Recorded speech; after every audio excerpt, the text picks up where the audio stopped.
The year was 1873, and Jacob McAllister was 33 years old when he realized that fate had not abandoned him.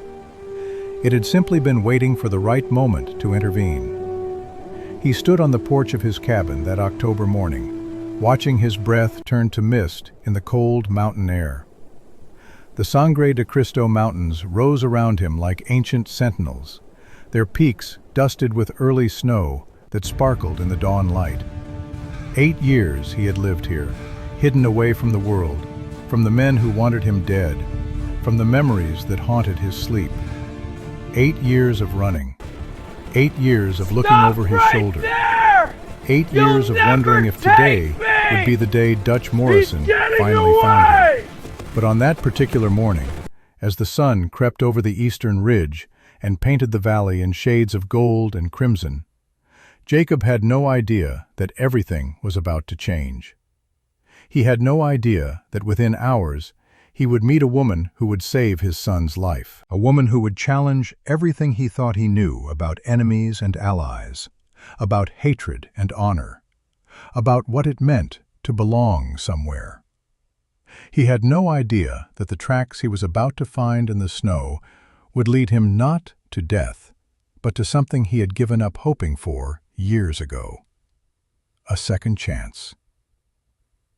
Inside the cabin, Thomas slept curled beneath a buffalo hide, his small body wrapped around a cloth doll his mother had made before she died. The boy was 8 years old now, dark-haired like his mother, but with Jacob's piercing blue eyes. Those eyes had seen too much sadness for such a young face.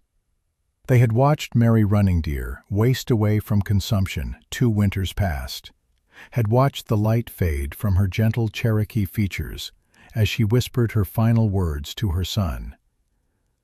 "Take care of your father," she had said. "He needs you more than he knows." Jacob looked at his sleeping son and felt the familiar ache in his chest, the weight of inadequacy that pressed down on him every morning. He was a father, yes, but he did not know how to be one. He could teach the boy to track, to hunt, to survive in these mountains, but he could not teach him how to feel safe, could not teach him how to trust that the world would not rip away everything he loved, because Jacob himself had never learned that lesson. He turned away from Thomas and began his morning routine. Check the Winchester Model 1873, load 15 rounds of .44-40 ammunition, count the additional 85 rounds in his belt. Check the Bowie knife at his hip, sharp enough to field dress an elk in 20 minutes.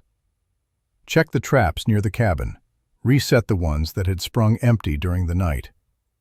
The ritual was mechanical, born from years of military discipline and reinforced by 8 years of paranoia. Every movement precise, every detail attended to, because in the wilderness, carelessness killed. And in hiding, carelessness meant discovery. Discovery meant death. By 7:30 that morning, Jacob was teaching Thomas to read deer tracks in the fresh snow. The boy knelt beside him, small fingers tracing the indentations in the white powder, his breath forming tiny clouds in the frigid air.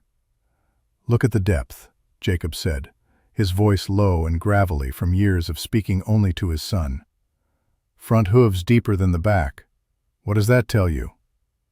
Thomas squinted at the tracks, his brow furrowed in concentration. "The deer was running? Good. Why running? Something chased it?"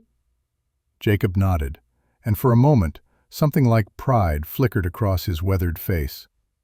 The boy was smart, sharp, like his mother.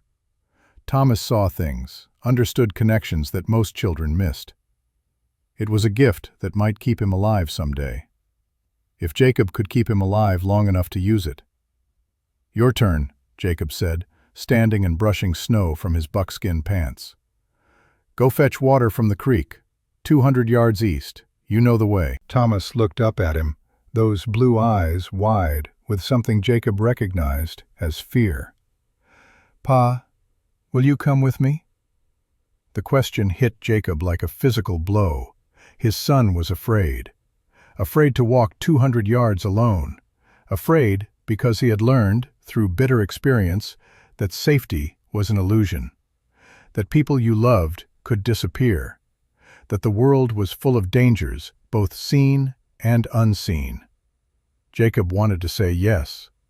Wanted to walk beside his son and shield him from every threat. But he also knew that Thomas needed to learn independence, needed to learn courage, needed to become the kind of man who could survive in a world that showed no mercy to the weak. "You're 8 years old," Jacob said, his voice harder than he intended. "You can do this. I'll be right here if you need me." He saw the hurt flash across Thomas's face, saw the boy's shoulders slump as he picked up the tin bucket and trudged toward the creek. Jacob watched him go, hating himself for the hardness, hating the world that required it. 30 minutes passed, then 40. The boy should have been back by now. The creek was not far, the path was clear. Even if Thomas had dawdled, had stopped to watch a bird or examine an interesting rock, he should have returned. Jacob felt ice crystallize in his veins, colder than the mountain air. He grabbed his rifle and moved. The bucket lay on its side near the creek bank, water frozen in spreading tendrils across the snow. Jacob saw it from 20 yards away and broke into a run, his boots crunching through the powder, his breath coming in sharp bursts that had nothing to do with exertion. The bucket was not just dropped. It was thrown, flung aside in panic, and beside it, pressed deep into the snow, were Thomas's tracks. Small moccasin prints, running, erratic, terrified. The spacing told the story of a child in full flight, stumbling, nearly falling, pushing forward in blind panic. And behind those small prints, 4 sets of larger tracks. Boot prints, size 11, maybe 12. Men, heavy men, armed men, moving with purpose, with confidence, with the casual cruelty of hunters who knew their prey could not escape. Jacob's mind went white with rage and terror. He saw a single drop of blood on the snow, bright red against the white. A scratch, nothing more, but blood nonetheless. The tracks led east, toward Apache territory, toward the one place Jacob had avoided for 8 years. And in that moment, Jacob McAllister made a choice. He could turn back, could try to find another way, could attempt to negotiate or plan or think his way through this crisis. Or he could do what every instinct in his body screamed at him to do. He could run toward his son, straight into whatever trap waited ahead. He ran. For 3 hours, Jacob followed those tracks through increasingly rugged terrain. The San Juan Mountains rose around him, peaks stabbing 10,000 feet into a sky so blue it hurt to look at. Snow lay 2 feet deep in the shadows, less in the clearings where the sun could reach. The temperature hovered around 15 degrees, cold enough to kill an unprepared man, cold enough to freeze exposed skin in minutes. Jacob barely noticed. His entire world had narrowed to those tracks, to the story they told. 4 men, taking their time, not rushing, deliberately leaving a trail for him to follow. This was not a kidnapping. This was bait. Dutch Morrison knew exactly what he was doing. He had taken Thomas not for ransom, not for revenge. He had taken the boy to draw Jacob out, to force him into the open, to end 8 years of searching in one final confrontation. And Jacob was walking straight into the trap with his eyes wide open. Because what choice did he have? What choice did any father have when his child's life hung in the balance? The tracks led up a steep ravine, across a frozen stream, through a stand of pines so thick the snow barely penetrated. Jacob climbed, jumped, pushed through, his lungs burning, his legs aching, his mind chanting a single prayer over and over. Please, please let him be alive. Please. He heard the gunshots when he was half a mile away. Two sharp cracks echoing off the canyon walls, bouncing between the peaks, impossible to pinpoint, but unmistakable in their meaning. Someone was shooting. Jacob's heart stopped, then restarted with a fury that sent him sprinting up the final ridge, rifle in hand, all caution abandoned. He crested the rise and looked down into a small valley ringed by boulders and sparse vegetation. And there, in the center of that natural amphitheater, he saw his son. Thomas was running, his small legs pumping, his dark hair flying behind him, a cut on his cheek streaming blood. Behind him, 4 men on horseback rode casually, laughing, calling out to the boy like hunters taunting a fox. They were not trying to catch him, not yet. They were playing with him, letting him run, letting his terror build, letting Jacob see it all. But then Jacob saw something else, something that made his breath catch and his finger freeze on the trigger. A figure emerged from a cluster of scrub oak at the far end of the valley, moving like smoke, like shadow, like nothing human should be able to move. Dressed in deerskin, hair in long braids, a bow slung across her back. An Apache woman, a warrior. And Thomas, whether by accident or instinct, was running straight toward her. Kaya heard the child before she saw him. The ragged breathing, the small feet crunching through snow, the whimpering sobs that the boy was trying desperately to suppress. She had been tracking the white men for 3 days, following them from the Albuquerque trading post where she had heard them boasting about their plans to hunt Apache. But this was not what she had expected to find.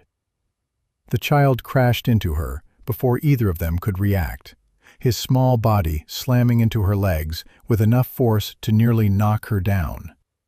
She grabbed his shoulders instinctively, steadying him, and looked down into a face that froze her heart. Half white, half native, dark skin, blue eyes, Cherokee features softened by European blood.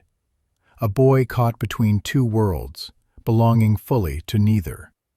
Just like her brother had been. Her brother, who was 6 years old when Dutch Morrison's gang rode into their village. Her brother, who had died in her arms while she pressed her hands against a gunshot wound that would not stop bleeding.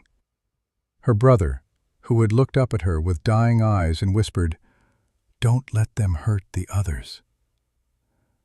But she had not saved the others. She had been away, hunting in the hills, and when she returned, 14 members of her family lay dead in the dirt. 14 people she loved, murdered for $25 per scalp. And now here was another child. Another little boy with terror in his eyes and blood on his face. Another innocent caught in the crossfire of men's hatred. Kaya made her decision in less than a heartbeat. She pushed the boy behind her, drew an arrow from her quiver, and knocked it to her bow in one fluid motion. The child grabbed her deerskin dress and held on with the grip of the drowning, his small body shaking so violently she could feel it through the fabric. The 4 men saw her and reined in their horses, surprise registering on their faces. Then one of them, a lean man with a scar across his forehead, began to laugh. "Well, well," he said in English, "an Apache girl. Boss is going to love this." Kaya's English was limited, learned from traders and missionaries, but she understood enough. She understood the contempt in his voice, the casual cruelty, the assumption that she was prey rather than predator. She had heard that tone before, from the men who killed her family. "Go," she said, her accent thick, but her meaning clear, "or die here." The scarred man laughed harder. "You think you're a warrior? You're just a woman with a toy bow." Kaya said nothing. She simply adjusted her aim, drawing the bowstring back to her ear, feeling the familiar tension in her shoulders, the perfect balance of wood and sinew and feathered shaft.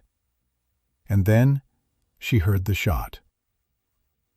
Jacob's bullet kicked up snow 3 inches in front of the scarred man's horse, making the animal rear and nearly throw its rider. Every head turned toward the ridge where Jacob stood.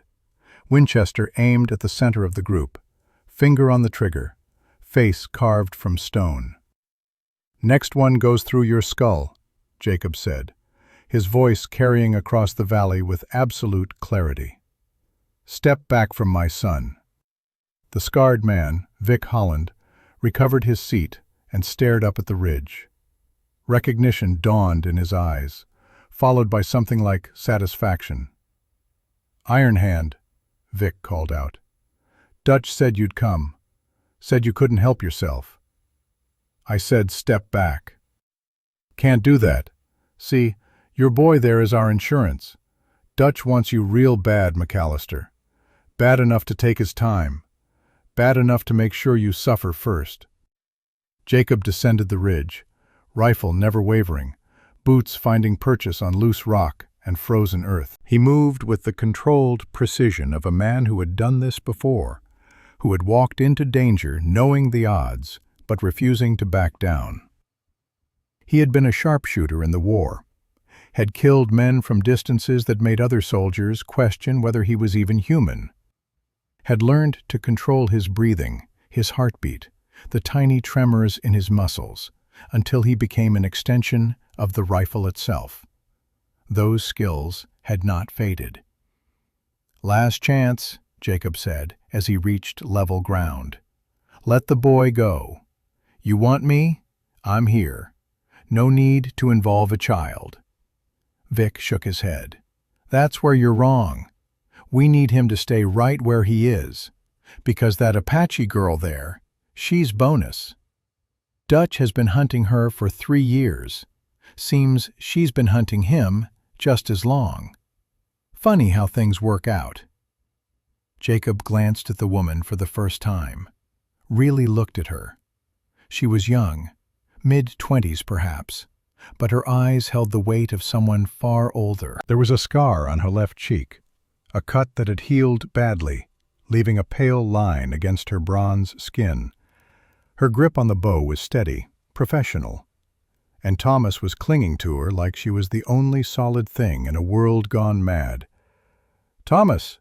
Jacob called out, trying to keep his voice gentle despite the terror clawing at his throat. "Come to me, son." The boy did not move, did not even look at him, just pressed himself harder against the Apache woman's legs, his small hands white-knuckled on her dress. That refusal, that rejection, hit Jacob harder than any bullet could have. His son did not feel safe with him, did not trust him to provide protection, had found safety with a stranger instead. Jacob had failed. Again. It was Vic who broke the stalemate. He drew his revolver with his left hand, while simultaneously signaling to one of his companions with his right. The man, a stocky brute with a missing front tooth, raised his rifle and aimed it at Kaya's back. Jacob saw it happening as if in slow motion, saw the intention before the action, saw the way Vic's eyes flicked to his companion, saw the subtle shift in the other man's weight as he prepared to fire. He did not think. He simply acted. "Down!" Jacob roared. He fired even as he shouted, the Winchester bucking against his shoulder, the shot echoing like thunder through the valley.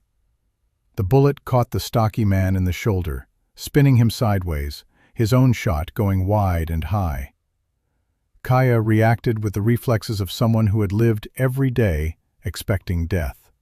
She loosed her arrow in a smooth, practiced motion, the shaft humming through the air and burying itself in another rider's chest. The man gasped, swayed, and toppled from his saddle. 2 seconds, 2 shots, 2 men down. The remaining riders scattered, one of them firing wildly as he spurred his horse toward the trees. Jacob dropped to one knee, aimed, and fired again. The bullet clipped the man's thigh, and he screamed, but kept riding. Vic Holland, the scarred leader, made a split-second decision. He wheeled his horse around and galloped after his fleeing companion, shouting over his shoulder as he rode. "This isn't over, McAllister. Dutch is coming, and he's bringing 20 men." Then they were gone, crashing through the underbrush, leaving behind 2 bodies and a silence so profound it seemed to ring in Jacob's ears. He stood slowly, rifle still raised, waiting for a trick. But none came. They had truly fled. Outgunned and outfought by a mountain man and an Apache warrior, they had chosen survival over glory. Smart men. Jacob lowered his rifle and turned toward his son. Thomas was still pressed against the Apache woman, but now the boy was crying openly, great heaving sobs that shook his entire body. The woman had one hand on his shoulder, holding him steady, her eyes fixed on Jacob with an expression he could not quite read.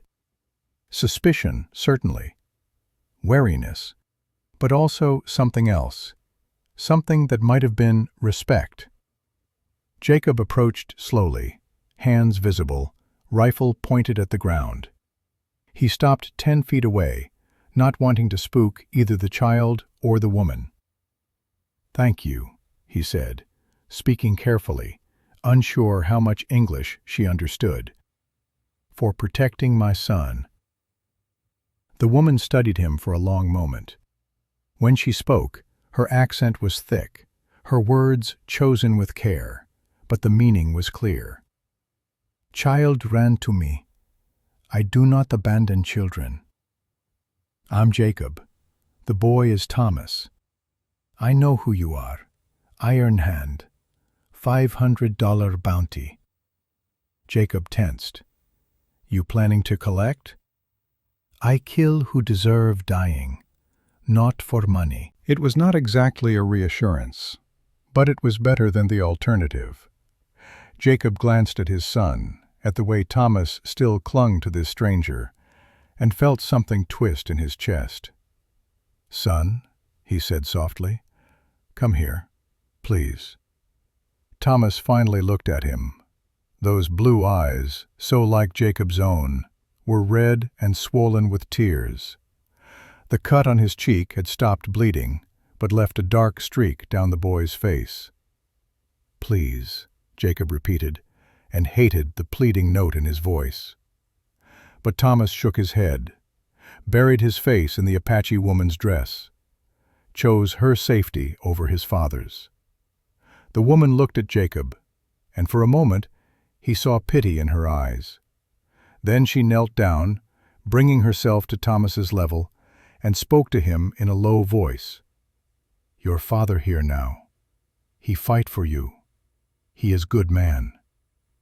But Thomas only held on tighter, whimpering. Jacob became aware of the pain in his shoulder only gradually. He looked down and saw blood seeping through his buckskin shirt, spreading in a dark stain. One of the wild shots had clipped him. Not deep, but enough to bleed. The Apache woman saw it too. She straightened, considered him for a moment, then made a decision. She knelt and began rummaging through a leather pouch at her waist, pulling out dried plants and what looked like crushed cactus. "Sit," she commanded. Jacob sat. He had no energy left to argue. She worked on his wound with practiced efficiency, grinding the herbs into a paste, applying it to the shallow furrow in his shoulder with firm pressure. It burned like fire, but Jacob did not make a sound. He had learned long ago to bear pain in silence. "You lucky," the woman said, as she wrapped a strip of leather around his shoulder. "1 inch left, you die." "Seems to be my day for luck." She glanced at him, and he thought he saw the ghost of a smile. "Bad luck chase you here. Maybe you use it up now." "I hope so."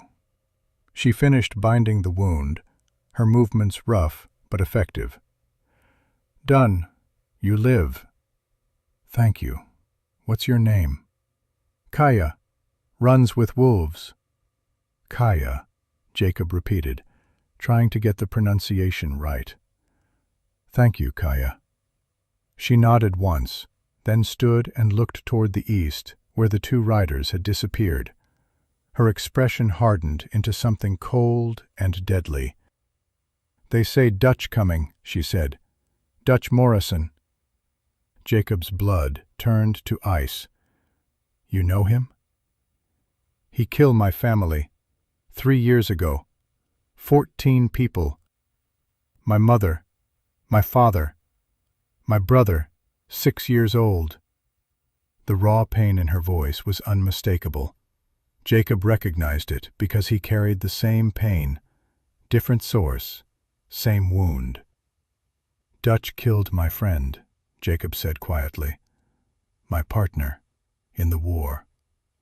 That's why he hunts me. But his information is wrong. I did not murder. I was trying to save someone. Kaya studied him with those ancient eyes. You tell truth? Yes. Then we both hunt same man, and he hunt both of us. It was not a question. She was stating a fact, laying out the reality of their situation with brutal clarity. Dutch Morrison wanted them both dead. He was coming with 20 men, and if they did not work together, they would die. I can't ask you to fight my battle, Jacob said. Not your battle, mine also. She looked down at Thomas, who had finally quieted, his small body trembling with exhaustion. And boy, choose me. In Apache way, that is sacred. Where he go, I go. Jacob wanted to protest, wanted to say that Thomas was his son, his responsibility, his to protect. But he looked at the boy clutching Kaya's dress and knew the truth. Thomas felt safer with her than with his own father. And maybe, just maybe, that was okay. Maybe safety mattered more than pride. If we're going to survive, Jacob said slowly, we need a plan. We can't fight 20 men in the open. No, we go to my people, Apache village, 3 days east. Your people won't accept me. I'm white. I've fought Apache before. Kaya looked at him, and now there was definitely something like amusement in her eyes. Boy, choose me. In our tradition, that mean you come too. Child's choice is sacred. Jacob absorbed this, turning it over in his mind. It was insane. Walking into an Apache village, a white man with a bounty on his head, hoping they would offer sanctuary based on a child's instinctive grab for safety. But what choice did he have? All right, he said. We go together, all 3 of us. Kaya nodded. Then she looked toward the western ridge, where the sun was beginning its descent. They come tonight or tomorrow. We move now. She was right. They had no time to waste. Jacob stood, tested his wounded shoulder, and found it bearable. He looked at Thomas, still pressed against Kaya, and made a decision. Lead the way, he said. I'll follow. And so they began walking. A mountain man with a price on his head, an Apache warrior seeking revenge, and a child caught between 2 worlds, holding tight to the hand of a woman he had known for less than an hour. Behind them, the sun sank lower, and shadows stretched across the snow. Somewhere to the west, Dutch Morrison gathered his forces, and ahead, in the heart of Apache territory, lay an uncertain future. But for the first time in 8 years, Jacob McAllister was not running away from something. He was walking toward it. They walked through country that seemed older than time itself. The Sangre de Cristo Mountains rose around them in jagged peaks that clawed at a sky so blue it looked painted. Snow lay thick in the valleys, pristine and unmarked, except for the tracks of animals and the 3 sets of footprints they left behind. Jacob leading, his wounded shoulder stiff but functional. Kaya bringing up the rear, her eyes constantly scanning for pursuit. And between them, Thomas, holding the Apache woman's hand as if it were the only thing tethering him to earth. The boy had not spoken to his father since the rescue, had not even looked at him directly.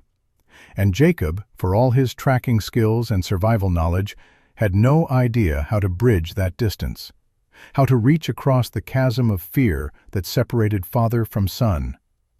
So he walked in silence, listening to the crunch of snow beneath their boots, the whisper of wind through pine branches, the distant cry of a hawk circling overhead. And he tried not to think about how his son chose the arms of a stranger over his own. By midday they had covered 8 miles, moving through terrain that would have killed most men. Steep ravines where one misstep meant a fatal fall. Frozen streams that had to be crossed on slippery rocks. Dense thickets of scrub oak that tore at clothing and skin. But Kaya moved through it all with the fluid grace of someone born to this land. And Jacob matched her pace with the stubborn endurance of a man who had spent 8 years surviving alone in the wilderness. Thomas struggled to keep up, his short legs working twice as hard as the adults, but he never complained, never asked to rest, just held tight to Kaya's hand and put one foot in front of the other with grim determination. The boy was tougher than Jacob had given him credit for. They stopped at a shallow creek to rest and eat. Jacob pulled strips of jerky from his pack and offered them around. Thomas took his portion but looked to Kaya before eating, as if seeking her permission. She nodded, and the boy began to chew the tough meat with mechanical efficiency. Jacob watched this exchange and felt something hot and painful lodge in his throat. His son was looking to another person for guidance, for approval, for the comfort that Jacob himself should have been providing. He had failed at the most basic task of fatherhood. He had made his child afraid. Kaya must have sensed his thoughts because she glanced at him across the small clearing where they rested. Her dark eyes held no judgment, only a kind of weary understanding. She knew about loss, about failure, about the weight of responsibilities you could not fulfill. "Boy is scared," she said quietly, her English halting but clear. "Not of you, of everything. He see mother die. He think he lose you too." Jacob stared at the jerky in his hands. "He's right to be scared. Dutch Morrison wants me dead, and he'll use Thomas to get to me. Then we make sure he not succeed." "How? 20 men against 3. Those aren't odds anyone can win." Kaya smiled, and there was something fierce in that expression, something that made Jacob understand why the Apache were feared throughout the territories. "You think like white man. Straight line, big force, win. But Apache think different. We are small. We are fast. We use land. We use surprise. 20 men is weakness, not strength. Too many to hide, too many to feed, too many who make mistake." Jacob considered this. He had fought Apache during the war, had seen firsthand how a handful of warriors could pin down an entire company of soldiers using nothing but terrain and patience. She was right. Numbers were not everything. "You've been tracking Dutch for 3 years, he said. "Tell me how he operates." Kaya's expression darkened. "He is smart, too smart. Always have men around him, never alone. He moves at night sometimes, use scouts, pay informants in towns. He know I hunt him. He know I come close twice. But he never caught you. I am better at hiding than he is at finding." She paused, then added, "But now I am with you, And you are, how you say, loud, easy to see? White man in Apache land? Dutch know where you go. So I'm bait. We both are. But now we choose where trap happen. That is different. It made sense. Terrible, dangerous sense. But sense, nonetheless. Jacob looked at his son, sitting with his back against a boulder, eyes half closed with exhaustion. They could not keep running forever. Sooner or later, they would have to make a stand. Better to do it on ground of their own choosing. They made camp that night in a cave system Kaya knew, hidden behind a waterfall that had frozen into sheets of blue ice. It was defensible, invisible from below, and large enough to shelter them from the bitter cold that descended with the sunset. Jacob built a small fire using wood he had carried in his pack, dried branches that produced minimal smoke. Kaya contributed to the meal, pulling out ingredients from her leather pouch that Jacob could not identify, but which transformed his plain jerky into something approaching actual food. Rabbit meat she had snared while they walked, mixed with wild roots and herbs that filled the cave with an aroma that made Jacob's stomach growl. Thomas ate mechanically, still silent, still withdrawn. But when he finished, he curled up next to Kaya and fell asleep almost instantly, his small body finally surrendering to exhaustion. Jacob watched his son sleep and felt the familiar ache of inadequacy. The boy looked peaceful now, his face relaxed in a way it never was when awake. No fear, no tension, just the innocent vulnerability of childhood. How long since Thomas had looked that way around him? Kaya was studying him again, those dark eyes seeing too much. "You want to ask something," she said. It was not a question. Jacob shifted, trying to find words for the things he barely understood himself. "You've been hunting Dutch for 3 years. You said you got close twice. What stopped you?" The question hung in the cold air between them. Kaya looked into the fire, and the flames cast dancing shadows across her scarred face.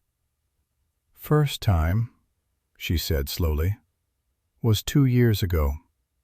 I tracked him to settlement near Santa Fe. Find him in Cantina. I have arrow ready. Clear shot through window. But then—" She paused, and Jacob saw her jaw tighten. "Child run in. Girl, maybe 5 years. Daughter of Cantina owner. She run between me and Dutch. Laughing. Playing. I cannot shoot. Risk hitting her.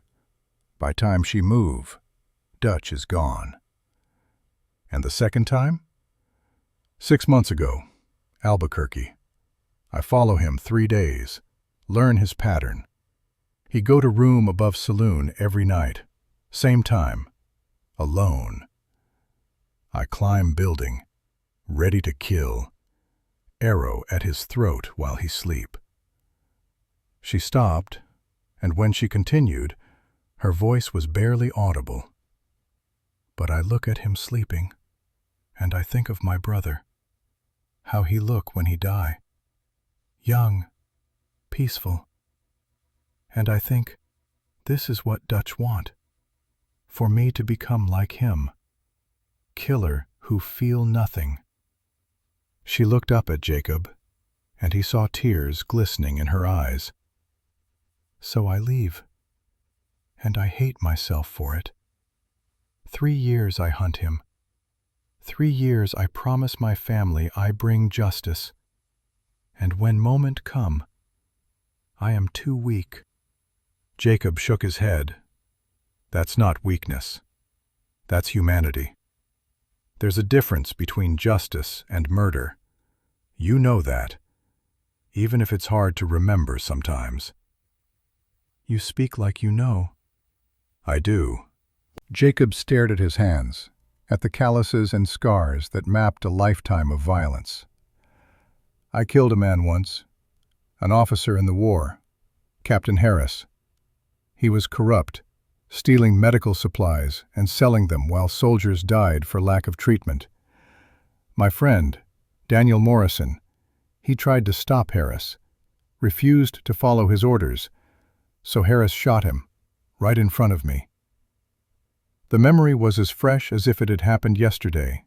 Daniel's shocked expression, the bloom of blood on his uniform, the way he had reached out to Jacob as he fell, as if Jacob could somehow stop what was happening. I killed Harris before he could finish reloading, Jacob continued. One shot, between the eyes, clean, and I've never regretted it. He deserved to die. But Daniel's brother, Dutch Morrison, he doesn't know the whole story. He just knows I killed his superior officer, and he spent 8 years hunting me because of it. Kaya absorbed this in silence. Then she said, "So you kill for good reason, and Dutch hunt you for wrong reason. That is how you say, irony? That's one word for it. But he is still coming, still want you dead. Good reason or bad reason not matter to dead man." She was right, of course. Intent meant nothing if the result was the same. Jacob had killed a corrupt officer to avenge a friend, and now that friend's brother wanted to kill him. The cycle of violence continued, fed by misunderstanding and grief, and the fundamental inability of human beings to see beyond their own pain. "There has to be a way to break the cycle," Jacob said, though he did not believe his own words. "Yes," Kaya agreed. "Death break it. His or ours. That is only way cycle end." They took turns keeping watch through the night. Jacob took the first shift, sitting at the cave entrance with his Winchester across his knees, watching the moonlight paint silver across the frozen waterfall. The night was clear and bitterly cold, the kind of cold that made your teeth ache and turned your breath to ice crystals. He thought about his son sleeping inside the cave, about Kaya, this Apache warrior who had saved Thomas without hesitation, who carried her own burden of grief and revenge, about Dutch Morrison and his 20 men, somewhere out there in the darkness, drawing closer with every passing hour. And he thought about Mary, his wife, Thomas's mother, the Cherokee woman who had found him broken and alone, and had somehow put him back together through sheer force of love and patience. She had been dead 2 years, and Jacob still reached for her in his sleep, still turned to tell her something before remembering she was gone, still heard her voice in quiet moments, gentle and amused, telling him he was being too hard on himself. What would she think of this situation? Of their son clinging to a stranger because his own father had failed to make him feel safe? Of Jacob walking into almost certain death because he had run out of places to run? She would probably tell him that he was overthinking things, that love was not complicated, that Thomas did not need a perfect father, just one who was present, who tried, who did not give up. Jacob heard movement behind him and turned to see Kaya emerging from the deeper part of the cave. She moved silently, like a ghost, and sat down beside him without speaking. For a long time, they simply watched the night together. Two people who had lost everything. Two people who had somehow found themselves responsible for protecting something precious in a world that seemed determined to destroy anything good. Finally, Kaya spoke. "My brother's name was Runs Fast. He was 6 when he died. Same age as your son when his mother died. He want to be warrior. I teach him to shoot bow. He was good, natural. He laugh when arrow hit target. So proud." She paused, and Jacob heard the catch in her voice.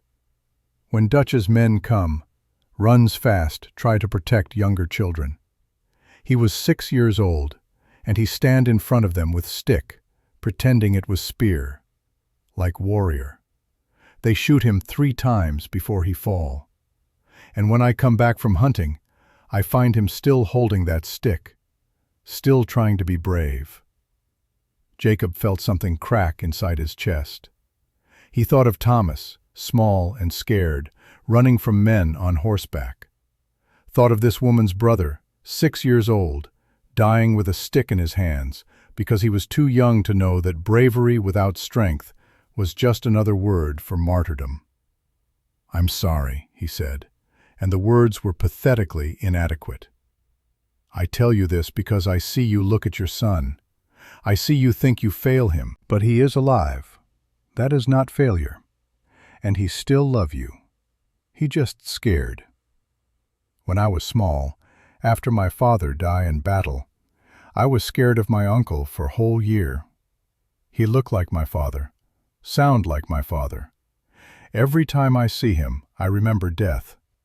Not his fault, but I could not help it." "How did you get over it?" "Time. And he never give up. He keep trying, keep showing me he was there. Eventually, scared turned to trust." She looked at him with those ancient eyes. "You do same with your son. Keep trying. Keep showing him you stay. Fear will pass." Jacob wanted to believe her, wanted to think that there was still time to rebuild what he had broken. But he also knew that Dutch Morrison was coming, and time was the one luxury they did not have. "Thank you," he said quietly, "for telling me that, and for saving Thomas. I know you didn't have to." Kaya shrugged. "I have to. Choice not save child is no choice at all. That is what make us different from Dutch. He kill children. We protect them. Simple." It was simple and profound. And in that moment, Jacob understood something fundamental about this woman. She had spent 3 years consumed by revenge, tracking a man across territories, plotting his death in the dark hours of the night. But when the moment came to pull the trigger, to end it all, she had stayed her hand because taking a life required a reason, required justification, required something more than pure hatred. She was a warrior, but she was not a murderer. And maybe, just maybe, that distinction would be enough to keep them all alive. Morning came slowly, the sun creeping over the eastern peaks and painting the frozen waterfall in shades of gold and rose. They broke camp in silence, eating the last of the rabbit meat cold, washing it down with snowmelt that tasted of minerals and stone. Thomas was more alert this morning, his eyes clearer, though he still said nothing. When they resumed walking, he took Kaya's hand immediately, but after a few minutes he glanced back at Jacob. Just once. Just long enough for their eyes to meet. It was not much, but it was something. They climbed higher into the mountains, following trails that Jacob would never have found on his own. Kaya moved with absolute confidence, never consulting landmarks, never hesitating at junctions. She knew this country the way Jacob knew the veins on the back of his hand, intimately, instinctively. This was her home, her territory, her land in a way that went beyond legal ownership or mapped boundaries. This was where her people had lived for generations, where her ancestors' bones lay beneath the soil, where every peak and valley held stories and memories and sacred significance. And Jacob was an intruder here, a white man walking on ground that was not his, protected only by the presence of a woman whose people had every reason to kill him on sight. He thought about that as they walked, about how arbitrary it all was, the boundaries between people, the hatreds passed down through generations, the endless cycle of violence and revenge that turned strangers into enemies and enemies into corpses. What if Captain Harris had not been corrupt? What if Daniel Morrison had followed orders? What if Dutch knew the truth about his brother's death? What if Kaya's family had been somewhere else on the day the scalp hunters came? How many lives would be different? How many people would still be breathing? But history was not made of what-ifs. It was made of what was. And what was this. 3 people walking toward an uncertain future, carrying the weight of their pasts on their shoulders, hoping that somehow they could survive what was coming. The snow began to fall around noon. Not a storm, just a gentle dusting that made the world seem softer, quieter, as if the mountains themselves were holding their breath. Thomas caught snowflakes on his tongue and smiled. The first real smile Jacob had seen from the boy in days. Kaya saw it too. She looked at Jacob and nodded, as if to say, "See? He is still in there. The child who can find joy in simple things. The child who can still smile. Do not give up on him." Jacob nodded back, and in that moment of silent communication, something shifted between them. They were not quite friends. Not yet. But they were no longer strangers either. They were 2 people bound together by circumstance and necessity, and the shared goal of keeping one small boy alive. It would have to be enough. By late afternoon, they reached a high plateau that offered a clear view of the country they had crossed. Jacob could see their trail in the snow behind them, a clear line that anyone with basic tracking skills could follow. And when he looked further back, toward the west, he saw something that made his blood turn cold. Smoke. 3 thin columns rising into the darkening sky, perhaps 5 miles behind them. Campfires. Multiple fires, which meant multiple groups, or one very large group. Kaya saw it at the same moment. Her hand went to the tomahawk at her belt, and her entire body tensed like a bowstring drawn to full extension. "They are close," she said quietly. "Closer than I thought possible. They must ride through night." "How many?" 3 fires mean 9 men minimum, maybe more, but not all 20. Dutch split his force. Some follow us, others go around, try to cut us off. Jacob processed this, his military training kicking in automatically. It was a good strategy. Pin the enemy between 2 forces. Prevent retreat. Force them into a killing ground of your own choosing. Dutch Morrison might be a monster, but he was not a fool. "How far to your village?" Jacob asked. "1 day. Maybe less if we move fast. But—" She glanced at Thomas, at the boy's tired face and stumbling steps. "Child cannot move fast. He is exhausted." Jacob made a decision. "Then we make them slow down. Give us breathing room." "How?" "We set an ambush. Nothing major, just enough to make them cautious. Make them waste time checking every ridge, every blind corner. Fear is a weapon, too." Kaya studied him with new respect. "You think like warrior." "I was a soldier once, a long time ago." "Good. Then you understand. We hit them, make them bleed, then run before they organize, yes?" "Yes." Thomas had been watching this exchange with wide eyes. Now he spoke for the first time since the rescue, his voice small but clear. "Are they going to hurt us?" Jacob knelt down, bringing himself to eye level with his son. "Not if I can help it. And I've gotten pretty good at helping it over the years." "But there are so many of them." "Numbers don't matter as much as you think. Your mother told me once, when I was worried about something, she said that being scared was okay. Being smart was better. We're going to be smart, all 3 of us. Understand?" Thomas nodded slowly. Then, to Jacob's shock, the boy reached out and touched his father's bearded face, just briefly, just long enough to make contact. "I don't want you to die," Thomas whispered. Jacob felt tears prick his eyes. He pulled his son into a fierce embrace, feeling the small body tremble against his chest, feeling 8 years of fear and loneliness and inadequacy pour out in that single moment of connection. "I'm not going to die," he promised, though he had no way of knowing if it was true.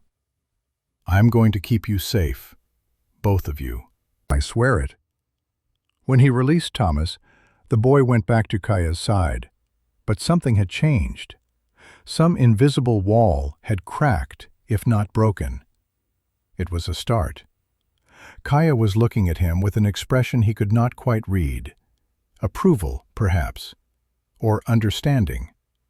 Or maybe just the recognition that Jacob was trying, despite his failures, despite his fears, despite everything that stood against them. "Come," she said. "We set trap. Then we run." They moved with renewed purpose, descending from the plateau into a narrow canyon that funneled like a bottleneck. Perfect ambush terrain, high walls on either side, limited sight lines, nowhere to retreat if things went wrong. Jacob positioned himself on the northern ridge with his Winchester. Kaya took the southern ridge with her bow. Thomas they hid in a crevice behind a boulder, with strict instructions not to move or make a sound, no matter what happened. Then they waited. The men came just as the sun touched the western horizon, riding single file through the canyon in cautious formation. Jacob counted 7 of them. Not Dutch's main force then, just a scouting party. Advance guard. Good. He waited until they were perfectly positioned, trapped between the high walls with no room to maneuver. Then he fired. His first shot took the lead rider in the shoulder, spinning the man from his saddle. Before the others could react, Kaya loosed 3 arrows in rapid succession. 2 found homes in flesh. 1 missed, but caused enough chaos that the remaining riders panicked. Jacob fired twice more, not aiming to kill, but to create fear, to show these men that they were vulnerable, that they were being hunted by people who knew this land better than they ever would. The survivors wheeled their horses and galloped back the way they had come, leaving 3 of their companions on the ground. 2 were dead. 1 was wounded, but conscious, staring up at the darkening sky with the glazed eyes of someone in shock. Jacob descended from his perch and approached the wounded man. He was young, maybe 25, with a wispy mustache and a bullet hole in his thigh that was bleeding steadily into the snow. "How many?" Jacob asked. "How many men is Dutch bringing?" The young man shook his head, teeth chattering from pain and cold. 20. Maybe more. He sent word to Albuquerque, hired every gun he could find." "Why? Why does he want me so badly?" "Brother," the man gasped. "You killed his brother. He says he won't rest until you're dead and buried beside Daniel Morrison's grave." Jacob felt something cold settle in his stomach. Not fear, understanding. Dutch was not going to stop. Not ever. This had gone beyond simple revenge. It had become an obsession, a mission, the defining purpose of Dutch Morrison's life, which meant only one of them was leaving these mountains alive. "Tell Dutch something for me," Jacob said quietly. "Tell him that Daniel Morrison died with honor, that I tried to save him, that the man who killed him was corrupt and evil and deserved what he got. Tell him that his brother would be ashamed of what he's become." The wounded man nodded weakly. Jacob stood and walked away, leaving him there. The man would either survive long enough for his companions to find him, or he would not. Either way, the message would reach Dutch Morrison. And maybe, just maybe, it would plant a seed of doubt. Kaya was waiting with Thomas when Jacob climbed back to their position. The boy was pale but calm, watching his father with something that might have been pride. "We go now," Kaya said. "Fast. They will come back with more men. We must reach village before they catch us." Jacob nodded. He took one last look at the canyon, at the bodies sprawled in the snow, at the tracks leading back toward Dutch Morrison's camp. Then he turned and followed Kaya and his son into the gathering darkness, moving toward Apache territory and whatever fate awaited them there. Behind them, the wounded man began to call out weakly for help. And further back, in a camp 5 miles west, Dutch Morrison heard the distant sound of gunfire and smiled. The hunt was finally getting interesting. The Apache village appeared like a mirage in the late afternoon light, nestled in a hidden valley where the mountains formed a natural amphitheater of protection. 20 wickiups stood in careful arrangement around a central gathering space, their curved frames covered with hides and brush that blended seamlessly with the surrounding landscape. Smoke rose from cooking fires in thin, careful streams that dispersed quickly in the mountain breeze, leaving no clear signature for distant eyes to follow. To Jacob, it looked like something from another world, a place that existed outside of time, untouched by the railroads and telegraph lines and relentless westward push of civilization that was swallowing everything in its path. Here, people still lived as their ancestors had lived for generations, following rhythms dictated by seasons and game migrations, rather than clocks and calendars. He wondered how long it would last, how long before the army came and forced these people onto reservations, breaking them with bureaucracy and disease and the slow death of their culture. But those were thoughts for another time. Right now, he needed to convince these people not to kill him on sight. Kaya had stopped at the edge of the valley, one hand raised in a gesture that Jacob recognized as a signal. Within seconds, 3 Apache warriors materialized from the landscape as if they had been part of the rocks and trees themselves. They carried bows and rifles, and their eyes held the wariness of men who had learned through bitter experience that strangers meant danger. The leader was tall and powerfully built, perhaps 24 years old, with a face that might have been handsome if not for the hardness that suffering had carved into his features. He spoke rapidly to Kaya in Apache, his voice rising in what sounded like anger or alarm. Jacob caught the repeated use of a word that he thought might mean white man, or outsider, or enemy, possibly all 3. Kaya responded in measured tones, gesturing first to Thomas and then to Jacob. The warrior's eyes followed her hands, and Jacob saw his expression shift through several emotions in quick succession: surprise, confusion, and something that might have been disgust. The warrior said something sharp, pointing at Jacob with his rifle.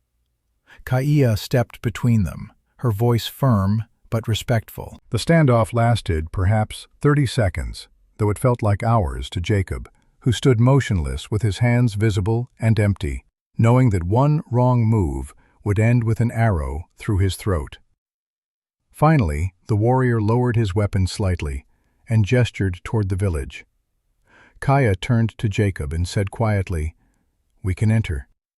But Samuel wants you to know he does not approve. He says I bring danger to our people." "Samuel?" "The warrior. He and I, we—" She paused, searching for the right English words. "He want to marry me. I say no. Many times. This make him angry." Jacob understood immediately. A rejected suitor, watching the woman he desired bring a white man into the village, leading him by the hand like he had some claim to her protection. That was a complication they did not need. But Thomas was exhausted, stumbling with every step, and the sun was setting fast. They had no choice but to proceed. The village's inhabitants emerged from their wickiups as the small group approached, forming a loose gauntlet of silent witnesses. Old men with faces like carved wood, women with babies on their backs and suspicion in their eyes, children who stared with open curiosity at the bearded white man walking among them, warriors who fingered weapons and watched Jacob's every movement with the focus of men who had survived by never letting their guard down. Jacob kept his head level, neither defiant nor submissive. He had learned in the war that dignity mattered, especially when you were outnumbered and outgunned. Show weakness, and you invited attack. Show arrogance, and you provoked it. The middle ground was narrow, but it was the only path that might lead to survival. At the center of the village, before the largest wickiup, an older man sat cross-legged on a blanket. He was perhaps 55 years old, his long hair streaked with silver, his face marked by a scar that ran from his left eyebrow down to his jaw. He wore simple clothing, but carried himself with the unmistakable bearing of leadership. This was a man accustomed to being obeyed, to making decisions that affected the lives of everyone around him. This was Nietzsche. Kaya approached and knelt before him, speaking in Apache for several minutes, while Jacob stood motionless. Thomas pressed against his leg now, the boy's earlier preference for Kaya, temporarily overcome by the intimidating presence of so many strangers. When Kaya finished speaking, Nietzsche studied Jacob with eyes that seemed to see through flesh and bone, straight into the soul beneath. The silence stretched until Jacob felt sweat forming, despite the cold, until he had to consciously force himself not to shift his weight or look away. Then Nietzsche spoke, and to Jacob's profound shock, he spoke in English. "Iron Hand, I know this name. You were at Apache Pass 11 years ago." Jacob's throat went dry. Apache Pass had been a massacre, a brutal engagement where nervous Union soldiers had opened fire on Apache civilians, killing dozens before anyone could restore order. Jacob had been there, had fired shots he still saw in nightmares, had participated in violence that had no justification beyond fear and misunderstanding. "Yes," Jacob said, because there was no point in lying. "I was there. I'm sorry for what happened." "Sorry." Nietzsche repeated the word as if tasting something bitter. "Many white men say sorry. Few mean it. Why should I believe you?" Jacob had no answer for that. What could he say that would matter? That he had been young and scared and following orders? That he had hated himself for years afterward? That some nights he still woke up hearing the screams? None of it changed what had happened.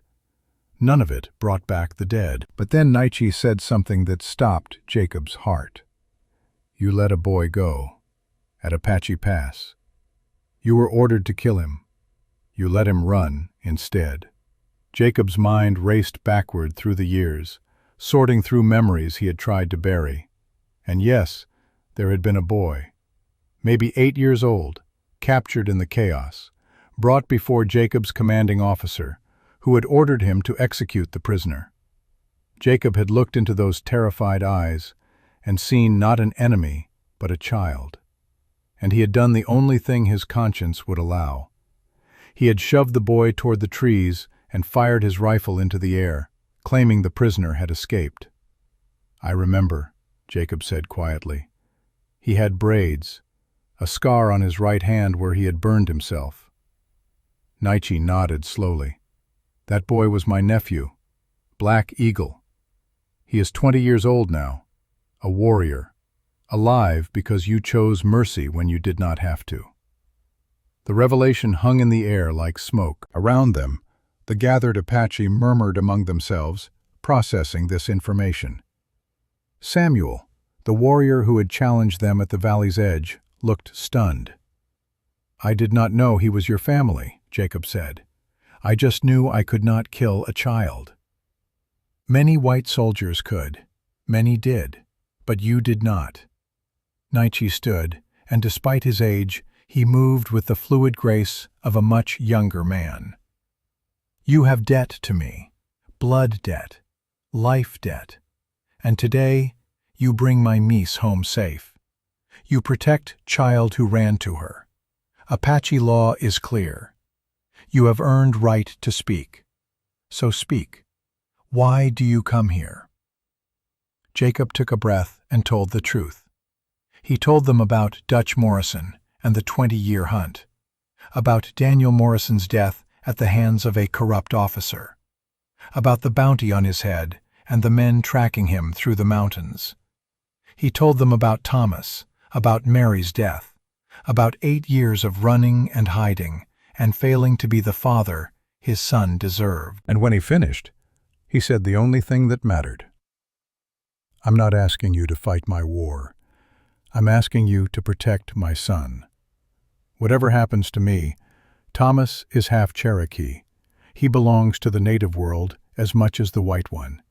He deserves a chance to grow up somewhere safe, with people who understand what it means to walk between two cultures." Nietzsche listened to all of this without interrupting. When Jacob finished, the chief looked at Thomas, really looked at him, studying the boy's mixed features with an expression that was impossible to read. "Thomas Little Crow," Nietzsche said, and Jacob was startled that he knew the boy's full name. Kaya must have told him. "Come here." Thomas glanced up at his father, seeking permission. Jacob nodded, and the boy walked forward on unsteady legs until he stood before the Apache chief. Nietzsche knelt down, bringing himself to eye level with the child. "You speak Cherokee?" Thomas nodded and said something in the liquid syllables of his mother's language. Jacob caught the words for mother and died and alone. Nietzsche's expression softened, just slightly. "Cherokee are our brothers, our allies. Your mother's people and my people. We have fought side by side. You have our blood in your veins, even if you also have white blood. This makes you special. Bridge between worlds. You understand?" Thomas nodded again, though Jacob was not sure the boy truly grasped the significance of what was being said. "And this woman," Nietzsche continued, gesturing to Kaya. "You trust her?" "Yes." The word came out as barely more than a whisper. "Why?" Thomas thought about this, his young face scrunched with concentration. Then he said, in English, so everyone could understand, "She makes me feel safe, like my mother did." The simple honesty of the statement hit Jacob like a physical blow. His son had not felt safe with him, had not felt the protection that a child should feel from his father. But a strange Apache woman had provided it within minutes of meeting him. That was both a gift and an indictment. Nietzsche stood and turned to address the gathered people. He spoke in Apache for several minutes, his voice rising and falling with the cadence of formal speech. Jacob could not understand the words, but he could read the reactions. Some nodded in agreement, others shook their heads. Samuel looked furious, his hands clenched into fists at his sides. When Nietzsche finished, he switched back to English for Jacob's benefit. "We will vote, Apache way. Each warrior, each elder speaks. Majority decides. You understand?" "Yes." "Good. Because if they say no, you leave tonight. No argument. No negotiation. If they say yes, you stay. But you follow our rules, our laws. You are guest here, not citizen. Clear?" "Clear." The council gathered, perhaps 15 people in total, sitting in a circle around a newly built fire. Jacob was allowed to remain, but not to participate. He sat with Thomas and Kaya on the periphery, watching the debate unfold in a language he could not speak, knowing his fate was being decided by strangers who had every reason to hate him. The discussion went on for over an hour. Voices were raised, gestures were made. At one point, Samuel stood and spoke with such vehemence that Jacob was certain the vote would go against him. But then an old woman rose. She moved with difficulty, leaning on a staff, her face so weathered it looked like bark. When she spoke, everyone fell silent. Her voice was soft, but carried absolute authority, and though Jacob could not understand her words, he felt the power in them. This was Eliza, the medicine woman, the keeper of traditions, the voice of ancestors. She spoke for perhaps 5 minutes, and when she finished, she looked directly at Jacob and said in surprisingly clear English, "Boy chose you, Kaya. In our way, that is sacred. Where child finds shelter, we give shelter. This is law older than mountains. I vote yes." One by one, the others voted. Some said yes immediately. Others hesitated, but eventually agreed. Samuel was among the last, and when his turn came, he stared at Jacob with open hostility before spitting out what could only be a no. But when the count was tallied, the result was clear. 12-3. Jacob and Thomas could stay. Nitsch stood and proclaimed the decision in both Apache and English. "Iron Hand, you are accepted here. You sleep outside village. You carry no weapons inside except in defense. You work, you help, you contribute. And if you betray us, if you bring harm to my people, I will kill you myself. Your son stays with Kaya. This is his choice, and we honor it. You may visit. You may teach him. But she is his guardian now. These are terms. You accept?" Jacob swallowed hard. His son would live with another person, would be raised in part by a woman he had known for barely 2 days. It was not what he wanted, but it was better than anything he could have hoped for. "I accept." "Then it is done." The gathered Apache began to disperse, returning to their evening routines. But Eliza approached Jacob before he could rise, moving with that careful, painful gait of the very old. She looked him up and down with eyes that had seen 70 winters, eyes that missed nothing. "You love your son," she said. It was not a question. "More than my own life." "Good, because you will need that love. Dark days come. Men with guns and hate in hearts. They come for you.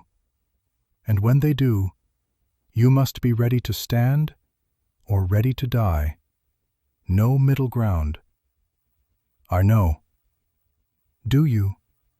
She tilted her head, studying him like a bird studies a worm. "I think maybe you still hope to run." "Still think you can escape. But running time is over. Now is standing time. Now is fighting time. You understand?" Jacob met her gaze and saw in those ancient eyes a clarity that was almost painful. She was right. Some part of him was still hoping for a way out, still looking for the exit, still planning his retreat, even as he promised to stay. But there was no way out. Not anymore. Dutch Morrison was coming, and when he arrived, there would be blood. The only question was, whose blood it would be. "I understand," Jacob said. Eliza nodded and turned to leave, but then she paused and looked back with something that might have been amusement. "One more thing, white man. You sleep outside village, yes.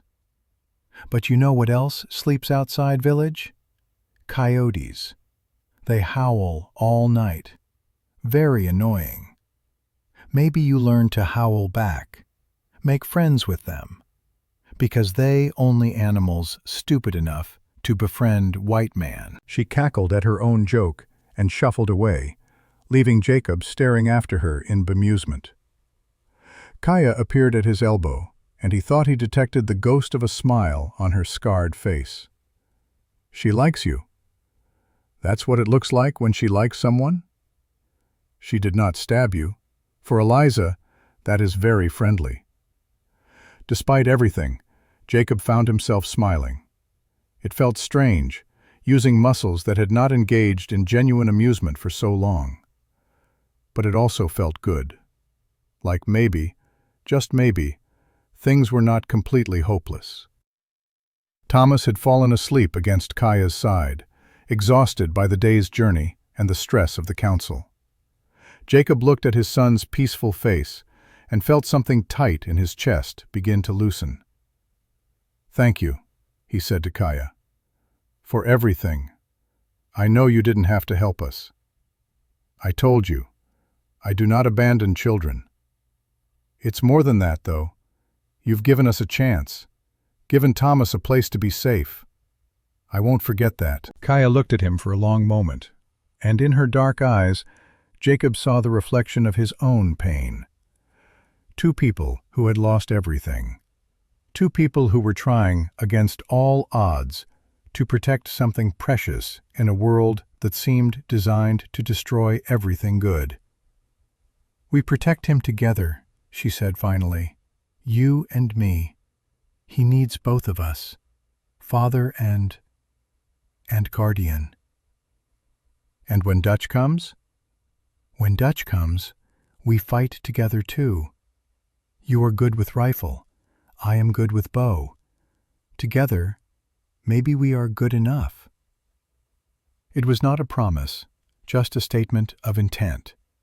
But it was enough. Jacob nodded and stood, preparing to make his way to the tent that had been set up for him outside the village proper. But before he could leave, Samuel appeared from the shadows, his face twisted with anger. "You think you win?" the young warrior said in broken English. "You think because Nietzsche say yes, you are safe? No, I watch you, always. One mistake, one wrong move, I kill you." Jacob looked at the young man and saw not an enemy, but someone in pain.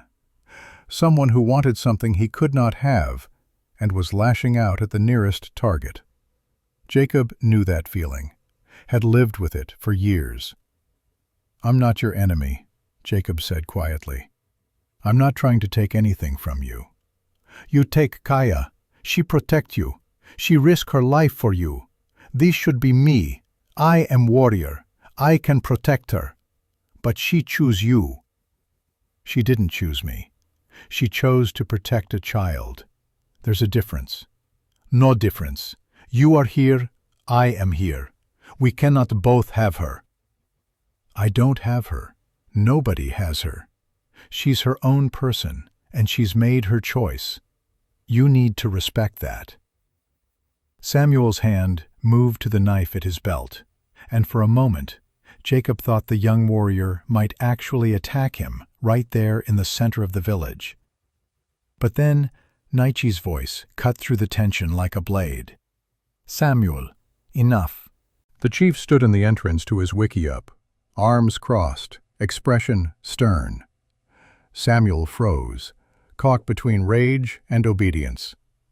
Finally, respect for authority won out over personal feelings. He turned and stalked away into the darkness, leaving Jacob alone with Nietzsche. "He will calm down," the chief said. "Samuel is hot-blooded, but he is also loyal. He will follow the council's decision. And if he doesn't? Then I will deal with him. You have enough enemies coming from outside. You do not need enemies within." Nietzsche paused, then added, "You should sleep. Tomorrow we prepare defenses. Dutch Morrison comes, maybe tonight, maybe tomorrow, maybe next week, but he comes. And when he does, we will be ready." Jacob nodded, and finally made his way to the small tent that would be his home for however long this lasted. As he settled onto the hard ground, wrapped in blankets that smelled of smoke and sage, he heard the distant howling of coyotes and thought of Eliza's joke. And despite everything, despite the danger and the fear and the uncertainty of what tomorrow would bring, Jacob McAllister closed his eyes and slept more soundly than he had in 8 years. Because for the first time and longer than he could remember, he was not alone.